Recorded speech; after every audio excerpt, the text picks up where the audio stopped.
Welcome back to These Things Are Written on this Tuesday as we continue with Micah chapter 1, beginning with verse 5. The first part of Micah, we kind of explained a little bit of the background and also gave an introduction, I should say, to the prophecy of Micah. He did that in verses 3 and 4. And today we are moving forward with the prophecy to see who it is against and some other things as well. Let's begin with verse 5. All this is for the transgression of Jacob and for the sins of the house of Israel. What is the transgression of Jacob? Is it not Samaria? And what is the high place of Judah? Is it not Jerusalem? So this really is setting up the rest of the prophecy, not just the rest of chapter 1, but all of Micah. For the transgression of Jacob and for the sins of the house of Israel. Now, in Micah's prophecy, it's kind of confusing, the names that he uses for the different things for Judah and Israel.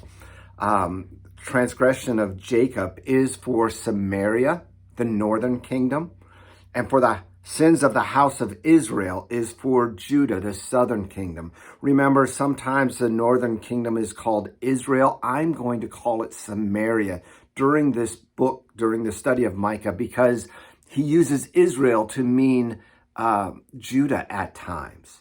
And often, house of Jacob is to be for Samaria. And Samaria, of course, to be for Samaria as well. So it is for the transgressions of Samaria, the sins of Israel, that we have this problem. The second part of verse 2 says, what is the transgression of Jacob? Is it not Samaria? Jacob, again, is Israel. And is he saying, are we to blame for our own? And yes, the transgression is the basis upon what Samaria was formed. It was formed in rebellion against Israel, against Judah, against God's chosen king.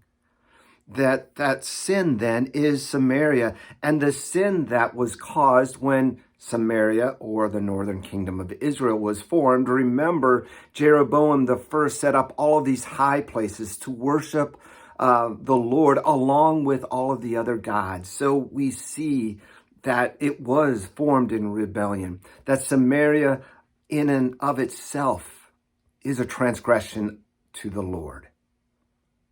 Next part, the last part. And what is the high place of Judah? Is it not Jerusalem? The temple, yes, the place where God dwells. But they were also looking at this place and seeing that it is more than just the temple. They saw that their safety and everything was tied up in that. As long as they were in Jerusalem and with the temple, life would be good. Putting their faith in that instead of doing what was right. And we'll see in the future that even false worship had crept into Jerusalem. Let's continue now with verses 6 and 7. Therefore, I will make Samaria a heap in the open country, a place for planting vineyards, and I will pour down her stones into the valley and uncover her foundations. Her carved image shall be beaten to pieces, and all her wages shall be burned with fire, and all her idols I will lay waste. For from the fee of a prostitute she gathered them, and to a fee of a prostitute they shall return. So this is the judgment against Samaria. They will be made like a wilderness, a place to plant vineyards. In other words, there is nothing there, nothing that remains. All will be burned and destroyed. Those images, carved idols in which they trusted, will be beaten to pieces, will be laid to waste by God himself. The part about for the fee of a prostitute, she gathered them. This goes a little bit to the prophet Hosea and that image of God and his people being a husband and the bride.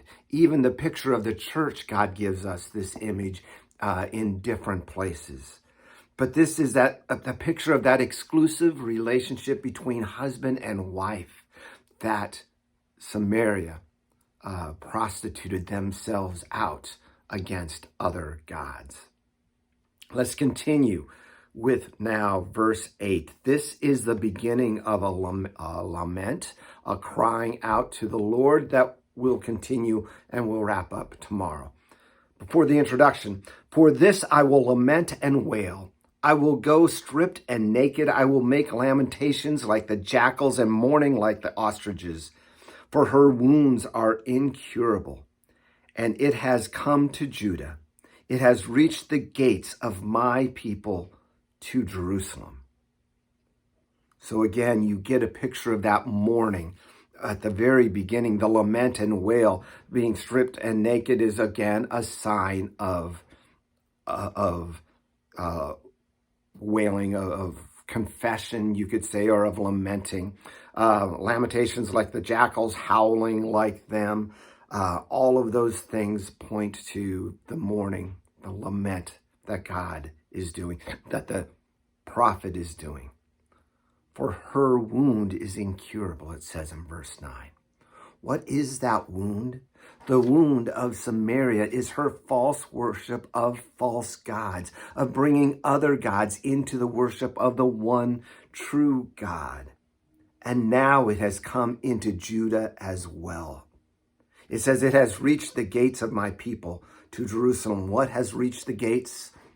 False gods, the worship of false gods. And because of this, God is lamenting over his people. He is lamenting over the nation that will be destroyed by what he is saying will happen.